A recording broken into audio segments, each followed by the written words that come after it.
क्षेत्रमिति का मतलब है कोई भी पर्टिकुलर एरिया का माप। अगर हमने कहा ये एक आकृति है और इसके चारों ओर का माप गिन के बताओ, तो चारों ओर का जो एरिया होता है वो कहलाता है परिमाप। क्या कहलाता है? परिमाप। परिमाप यानी अगर ये ए है, ये बी है और ये सी है और ये कौन सी आकृति है? त्रिभुज। पता है ना सबको? तीन भुजाओं से बनी बंद आकृति को त्रिभुज कहते हैं। ये हम लोगों ने पढ़ा था। अब आ गया इस त्रिभुज का हमें परिमाप बताना है, तो परिमाप हो जाएगा तीनों भुजाओं का योग। अगर हम एक रस्सी बांधे इधर से और चलना शुरू करें, पहले ए चले, फिर इधर मान लो बी चले और सी चले, तो ये चारों तरफ की बंद जुड़ी आकृति है, तो ये होती है उस चीज की परिमाप। त्रिभुज का परिमाप अभी समझ में आ गया। अब हम समझते हैं आयत का परिमाप। तो देखो पहली बात तो आयत क्या होती है? जिसकी आमने सामने की दो भुजाएं बराबर है। ये इस भुजा की लंबाई और ये चौड़ाई है, ये भी लंबाई हुई और ये भी चौड़ाई हुई। तो हम क्या कर रहे हैं?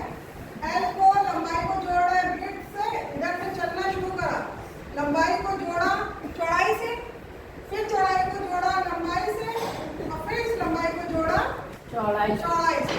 कितनी बार लंबाई जोड़ी? 2 बार। और कितनी बार लंबाई और चौड़ाई जोड़ी? 2 बार। अब 2 कॉमन है, 2 बाहर ले लिया, लंबाई प्लस चौड़ाई। तो आयत का परिमाप होता है 2 का गुणा करना है, ब्रैकेट लिया, लंबाई को और जब चौड़ाई को जोड़ेंगे हम और उसका गुणा किससे कर देंगे? 2 से। तो हमारा आयत का परिमाप निकल आएगा। समझ में आ रहा है? ये 6, 7, 8 तीनों क्लासेस में आएगा ये चीज, आयत का परिमाप निकालो। कंपटीशन में भी आता है, कई सारे कंपटीशन अभी हो रहे हैं, टीचर्स के भी हो रहे हैं एग्जाम, तो उसमें भी आ रहा है। क्षेत्रमिति एक टॉपिक है और आयत का परिमाप निकालना भी उस टॉपिक में है। परिमाप समझ में आ गया? 2 बार लंबाई थी, 2 बार चौड़ाई थी, तो हमने कॉमन निकाला 2 लंबाई प्लस चौड़ाई या 2L प्लस B। अब आता है आयत का क्षेत्रफल। आयत का क्षेत्रफल कैसे निकालते हैं? आयत का क्षेत्रफल एक अच्छा 6 से शुरू है। आयत का क्षेत्रफल क्या होता है पहले ये समझो।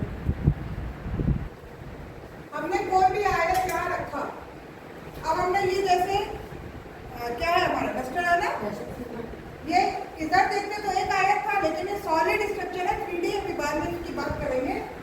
हमने बोर्ड पे रखा तो इसमें स्थान घेरा, घेर लेना इस जगह को। तो क्षेत्रफल वो होता है जो किसी भी जगह को भाग को घेरता है, तो वो कितनी लंबाई घेर रहा है, कितनी चौड़ाई घेर रहा है, उससे हमें उसका क्षेत्रफल पता चलता है। तो आयत का क्षेत्रफल होता है लंबाई का गुणा करना है चौड़ाई से। सिंपल, लंबाई का गुणा चौड़ाई से। अब फॉर एग्जाम्पल तो हमें क्वेश्चन दे रहे हैं, एक 2 सेंटीमीटर की चौड़ाई है और 5 सेंटीमीटर की लंबाई है। आयत का क्षेत्रफल क्या होगा? जल्दी से बताओ। आयत का क्षेत्रफल क्या हो जाएगा? हमने कहा लंबाई का गुणा चौड़ाई से करना है। क्या हो गया? लंबाई लंबाई 5 है और चौड़ाई 2 है, 10। अब देखो जब हमने 10 लिखा, यहाँ पे 5 सेंटीमीटर भी था ना, गुणा 2 सेंटीमीटर भी था ना। हम लोग गलती यही करते हैं, केवल 10 बोल दिया, सेंटीमीटर से हुआ है, तो ये कितना हो जाएगा? 10 सेंटीमीटर। 10 वर्ग सेंटीमीटर। वर्ग सेंटीमीटर यानी सेंटीमीटर की घात 2, इसको बोला जाता है 10 वर्ग या घन। जब 10 घात 3 हो जाती है तो घन बोलते हैं। तो ये हो गया आयत का क्षेत्रफल, लंबाई गुणा चौड़ाई। अब हमने 2 चीजें सीखी। त्रिभुज का परिमाप, इसमें तीनों भुजाओं का योग था। आयत का क्षेत्रफल, लंबाई गुणा चौड़ाई थी, और आयत का परिमाप क्या था? 2 गुणा L प्लस B। क्या था? 2 गुणा L प्लस B। अब आते हैं वर्ग। आयत समझ में आ गया? आमने सामने की भुजाएं बराबर, अब नई चीज आई हमारे पास, क्योंकि हम क्षेत्रमिति पढ़ रहे हैं, इसमें अभी वर्ग, त्रिभुज, पिरामिड, बहुभुज, काफी सारी चीजें, चतुर्भुज, हाँ चतुर्भुज, समचतुर्भुज, समलंब, बहुत सारी चीजें पढ़ रही है। अभी स्टार्टिंग करिए, त्रिभुज है, आयत हुआ, अब आएगा वर्ग। वर्ग यानी कि चारों भुजाएं के नाम बराबर है। यदि ये ए है तो ये भी ए है, ये भी ए है, ये भी ए है, ठीक है। अब हमने कहा इसका परिमाप बताओ। परिमाप मतलब होता है, इधर से चलना शुरू करा, जब बाहर की चारों ओर की लाइनें का योग। ए कितनी बार लिखा है? 4 बार। तो सिंपल हम अगर ऐसे लिखते ए प्लस ए प्लस ए प्लस ए, कितने ए हैं? 4 ए। तो वर्ग का जो परिमाप है, सिंपल हमें याद हो गया, 4 गुणा भुजा। वर्ग का परिमाप क्या हुआ? 4 गुणा भुजा। आयत का परिमाप क्या था? आयत का परिमाप था 2 लंबाई प्लस चौड़ाई। ये था हमारा आयत का परिमाप। आयत का परिमाप। अभी क्वेश्चन आएंगे इससे, अभी केवल सूत्र समझते जाओ। आयत का परिमाप 2 गुणा लंबाई प्लस चौड़ाई। वर्ग का परिमाप 4 गुणा भुजा। अब वर्ग का क्षेत्रफल भी समझ लेते हैं। वर्ग का क्षेत्रफल क्या होता है? भुजा का गुणा भुजा से। जैसे लंबाई का गुणा चौड़ाई से करा था आयत में। अब यहाँ पे ये भी भुजा ए है, ये भी भुजा ए है, तो वर्ग का क्षेत्रफल हमारा हो जाता है भुजा का गुणा भुजा से। अब भुजा की घात कितनी हो जाएगी? 2 बार हमने भुजा लिखा है तो 2। भुजा की घात 2, यानी भुजा का वर्ग। अब सवाल बताओ, एक भुजा की एक वर्ग बनाया, उसकी एक भुजा की लंबाई 2 सेंटीमीटर है। इसका क्षेत्रफल क्या होगा? भुजा का गुणा 2 बार करना है। भुजा कितनी बताई हमने? 2 सेंटीमीटर। तो क्षेत्रफल कितना हो जाएगा? 4। कैसे करा? 2 का गुणा 2 से। अब 4 बोला केवल 4 सेंटीमीटर की घात 2, यानी 4 वर्ग सेंटीमीटर। घात 2 मतलब देखो, जब हम ये बोलते हैं घात 2, घात 2 का मतलब होता है वर्ग सेंटीमीटर। अगर तुम लोग कोई कंपटीशन दे रहे हो, अटल आवासीय योजना वाले स्कूल का, जवाहर नवोदय का, अगर उसमें आंसर दे दिया 4 वर्ग सेंटीमीटर और एक आंसर दे दिया 4 घन सेंटीमीटर, अब तुम लोग का ये कॉन्सेप्ट ही नहीं क्लियर है, यही नहीं पता है वर्ग माने 2 होता है, घन माने 3 होता है, तो क्या करोगे? कोई भी आंसर टिक कर दोगे कि 4 तो दिख गया। यहाँ पे गलती हो जाती है, घन नहीं करना है हमें। जब हम वर्ग कर रहे हैं तो 4 वर्ग सेंटीमीटर। क्लियर हुआ? कितने हमने क्षेत्रफल पढ़ लिए? आयत का परिमाप, आयत का क्षेत्रफल। आयत का क्षेत्रफल क्या था? जल्दी बताओ। ये लंबाई था, चौड़ाई था। हाँ, तो आयत का क्षेत्रफल था लंबाई गुणा चौड़ाई।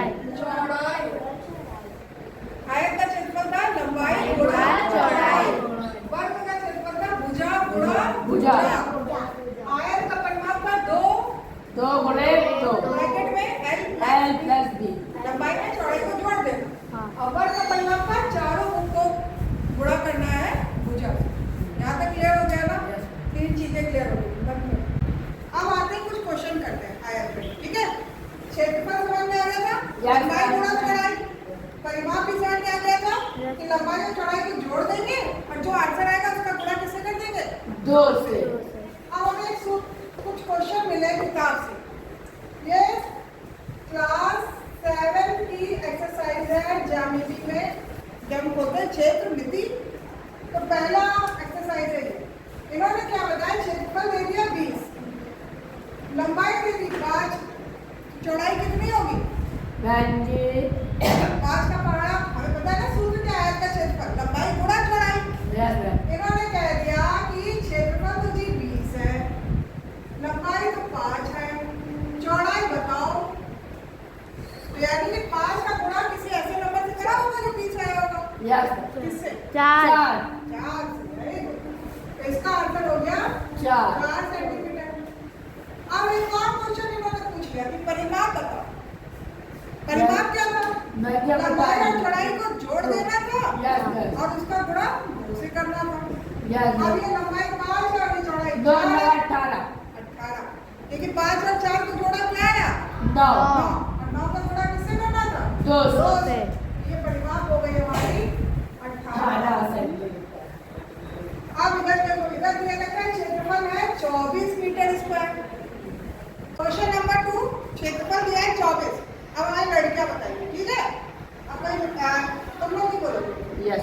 लंबाई 8 मीटर है, चौड़ाई कितनी होगी जो क्षेत्रफल 24 आया? यानी कि हमने 8 का गुणा किसी चौड़ाई नंबर से करा जिसका उत्तर 24 आ गया। 3। Very good. ये हो गया 3 मीटर। मीटर था तो 3 मीटर, ठीक है? अब पूछा परिमाप क्या होगी? परिमाप हमने सीखी थी, लंबाई में चौड़ाई को जोड़ना था और गुणा किससे करना था? 2 से 2 से। 8 में 3 जोड़ा 22 8 में 3 जोड़ा 11। अब 11 का गुणा 2 से करा तो 22 आया, ठीक है? पूरा डायरेक्ट आंसर नहीं बताओ, पहले पैटर्न बताओ क्या करा। आता है तुम लोग को, आ गया, बहुत अच्छी बात है। अब देखो, इधर क्षेत्रफल तो दिया ही नहीं है। इधर हम क्षेत्रफल मान लेते 15 है। 15 सेंटीमीटर स्क्वायर है। लंबाई 5 है। 3 3। चौड़ाई होगी 3। ये हमें क्लियर इसलिए होगा कि लंबाई का गुणा चौड़ाई से करेंगे, वही हमारा क्षेत्रफल होगा। किसका? आयत का। परिमाप हमें क्या समझ में आएगा? इन दोनों को जोड़ेंगे और गुणा किससे करेंगे? 2 से 5 और 3 जोड़ा 8 और 8 का गुणा 2 से करा कितना आया? 16 16. 16। ये हो गया 16 सेंटीमीटर। तो अभी तक हमने आयत का क्षेत्रफल समझ लिया, आयत का परिमाप समझ लिया। आ गया मेरे ख्याल से सब बच्चों को? Yes ma'am. अब थोड़ा सा बड़ा क्वेश्चन देखते हैं कितने बच्चे कर लेते हैं। बोर्ड में आके जो कर लेगा उसको आज एक ट्रॉफी कल मिलेगी। देखेंगे कितने लोग कर लेते हैं। एक तुम्हारी बुक में क्वेश्चन है, विषय के विद्यालय में खेल के मैदान की लंबाई 60 मीटर है। चलो भाई, एक खेल का मैदान है स्कूल में और उसकी लंबाई कह रहा है 60 मीटर है। जैसा जैसा क्वेश्चन बोलते जाए वैसा वैसा चित्र बनाते रहो तुरंत। Yes. खेल का मैदान को बना दिया, लंबाई बोली 60 मीटर लिख दी, चौड़ाई कितनी है? 50 मीटर लिख दी। अब कह रहा है इस मैदान का क्षेत्रफल बताओ। Yes, sir. ये आयत ही तो बना, पहले तो हमने चित्र देखा बना क्या। अगर सारी भुजाएं समान होती तो वर्ग होगा। तो ये आयत का क्षेत्रफल बना। आयत का क्षेत्रफल क्या है? सूत्र बताओ क्या था आयत का क्षेत्रफल का सूत्र? अभी तो आयत का हाँ, जी लंबाई गुणा चौड़ाई. लंबाई गुणा चौड़ाई. Very good. लंबाई कितनी है? 50. लंबाई 60 है। 60 लंबाई 60 सेंटीमीटर. लंबाई 60 मीटर है। चौड़ाई 50 मीटर है। अब ऐसे वाले क्वेश्चन करने के लिए कंपटीशन में ये नहीं कि पूरे को पूरा करने लगा, इधर भी 0 है इधर भी 0 है, दोनों 0 बाहर रख दो, ठीक है? और फिर 6 का गुणा 5 से करो। मैं जी 30. 30 आया। 30 आ गया। और ये हो गया मीटर का स्क्वायर। अब क्वेश्चन आ जाता है बदल के, एक AR में बदलो, एक हेक्टेयर में बदलो। तो ये टेबल तुम लोग को याद होना चाहिए। यहाँ तक क्लियर हो गया? Yes. हो गया क्वेश्चन? Yes. एक और क्वेश्चन पूछे? Yes. अब देखो, अब आ गया वर्ग। कह रहा है क्वेश्चन एक वर्गाकार टाइल है। टाइल देखिए ना अपने स्कूल में भी लगे हुए टाइल्स। Yes. कोई आयताकार है कोई वर्गाकार है, ज्यादातर वर्गाकार टाइल्स लगे अपने स्कूल में। Yes. तो सारे जमीन पे वर्गाकार टाइल्स लगे हैं। Yes. तो एक स्कूल में वर्गाकार टाइल लगाए गए और भुजा थी 12 सेंटीमीटर। Yes. अब कह रहे हैं इसका क्षेत्रफल बताओ। तो वर्ग का क्षेत्रफल क्या पढ़ा था हमने? भुजा का भुजा का गुणा भुजा से हाँ, भुजा का गुणा भुजा से भुजा से। तो 12 का गुणा किससे करेंगे? 12 से ही तो करेंगे। 12 से। ये भुजा 12 है, ये भी 12 है, ये भी 12 है और ये भी भी ये भी 12 12 है, सारी 12 है। यस मैम तो 12 का गुणा 12 12 35 144 44